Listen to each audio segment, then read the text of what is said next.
بله امی وگرم جارا کنگرا ل باجار رقایه آنهاش بگم اتمسفر و کنگره با اوای کی برفره ناس بکن نونره فولکلورا کردی یا کنگره خاندی داود لگل آماده بله پرز خاندی دمات باش به شخوا کنگر دروجا دودیان ده دوام دکه وکه روجا دودیان آوی کنگره چنی قاش هاتن کرن و نرینن چاوا درکتن هولی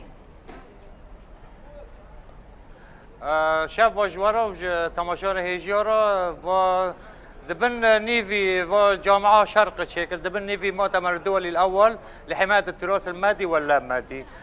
دو سبيك مدى سبيك بيكر قال لك محاضرين هابون خبراء آثار المتاحف جي هابون ما افتتاح كر سبي زو فعاليات شيبون وفود رابون وارن هيدي هدف واجب مؤتمره که هر کس تراث خود در هر کس دیرو که خواب بیجه جبو ولو بو و هیچ روزا دیدیانا فیس به دیسا محاضره هبون و آنا جی دیسا وفود اجنبی تینا وفود محلی تینا زیارتی في اوه دکنن في مؤتمری دکنن بله ام بیجن آلوزی و شر سوریه کو اف زیده 12 سالان رودایه باندوره که چاوا ل میراث مادی و نمادی کریه و جبو ماین دکرنا و چی پیوسته مرو بکه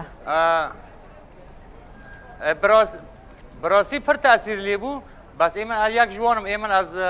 ایمن از خاص سر من از کره کو بانیمه مخواست از فلکلور خوی کو یک کرمانجی از مسئله قسمی کرمانجی ما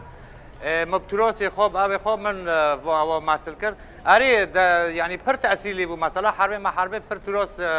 انقراض بو او بو هات دزین بس مکانه بو ما تشتک بانی سر هف مثلا هفته بیشتر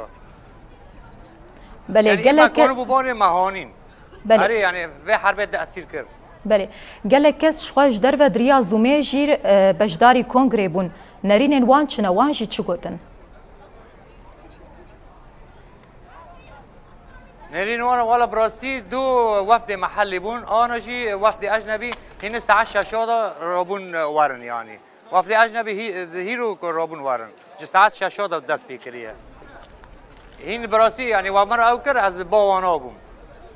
بله انا نادينا دو بله. محلي بون هيجو اجنبي تانا يعني قال لك الدولي اجنبي مشاركه في مؤتمر ده بله گلک سپاس نونره فولکلورا کردی یا کنگره خاندی داود ده بجداری بولتانا مبوط آگاهی انداویجی درباره روژا دیمین آ کنگره بمره بحر فکر